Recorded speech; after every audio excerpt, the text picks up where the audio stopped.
എന്നിട്ട് ഇനി ആരാ എന്നെ സഹായിക്കാൻ? ആമേൻ. മരണം സംഭവിച്ചു കഴിഞ്ഞു. എനിക്ക് എപ്പോഴും ചിന്ത വരുന്നത് ആ അമ്മയുടെ ജീവിതത്തിൽ സംഭവിച്ച രണ്ട് വേദനാജനകമായ കാര്യങ്ങൾ. ഏക മകനാണ്. ആമേൻ. ഭർത്താവ് മരിച്ചു പോയപ്പോൾ അവരുടെ വേദയാസം വിധവയെന്നായി മാറി. ആമേൻ. ഇപ്പോ അവരുടെ മകന് നഷ്ടപ്പെട്ടു പോയിരിക്കുകയാണ്. ഇപ്പോ അവരെ വിളിക്കുന്ന പേര്, ഇനി വിളിക്കാൻ സാധ്യതയുള്ള പേര് അനാഥ എന്നായിരിക്കാം. അവൻ ഈ അനാഥ എന്ന് വിളിക്കുന്ന അവൻ ഈ വിളിപ്പേരിന് അർഹതയാകേണ്ടുന്ന ഈ അമ്മ വളരെ ദുഃഖിതയായി സങ്കടപ്പെട്ട് ആരിലും ഒരു ആശ്വാസം കണ്ടെത്താൻ കഴിയാതെ അവൻ പലരും ആശ്വസിപ്പിച്ചു കാണും. കുഞ്ഞെ പോട്ടെ, അവൻ അമ്മമാർ വന്ന് പറഞ്ഞു കാണും, കുഞ്ഞെ അവൻ സങ്കടപ്പെടാതെ, കരയാതെ, വിഷമിക്കാതെ അവൻ എന്നൊക്കെ പറഞ്ഞ് ആശ്വസിപ്പിച്ചു കാണും. സഹോദരിമാർ ആശ്വസിപ്പിച്ചു കാണും. പക്ഷേ അവൻ തെല്ലൊരു ആശ്വാസം അവരുടെ ഹൃദയത്തിലുണ്ടെങ്കിൽ അവരുടെ കണ്ണുനീരിന്റെ ശമനം ഉണ്ടായിട്ടില്ലെന്നോ അവൻ ഇന്ന് അവൻ പറയുന്നു. പലരും ആശ്വസിപ്പിച്ചിട്ടും അവൻ വീണ്ടും വീണ്ടും അവരും കാണാതെ കരഞ്ഞ് വിഷമിച്ചിരിക്കുന്ന അവൻ കണ്ണുനീരിൽ ഉടമയാമേ.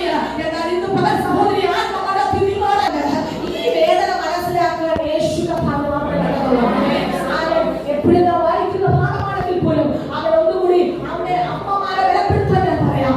നിങ്ങൾ കണ്ണുനീരെടുക്കുന്ന വിഷയത്തിന്റെ മേൽ അവൻ നിങ്ങളുടെ വിഷയം അവൻ ആ പാട്ടട വാതിൽ വിട്ടു പുറത്തു പോകുന്നതിന് മുമ്പ് അവൻ ആ മരിച്ച വിഷയം അവൻ ആ പട്ടണത്തിൽ പുറത്തോട്ട് പോകുന്നതിന് മുമ്പ് സാക്ഷാൽ ജീവനായ ക്രിസ്തുവിന്റെ പ്രവേശനം അകത്തേക്കുണ്ടായത്.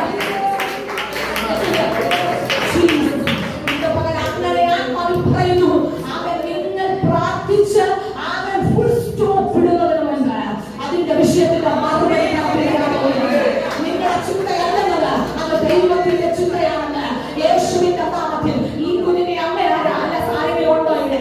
അവൻ യേശുവിന്റെ നാമത്തിൽ ഇന്ന് പകൽ ആത്മമനത്തിൽ നമുക്ക് പ്രഖ്യാപിക്കാൻ കഴിയണം.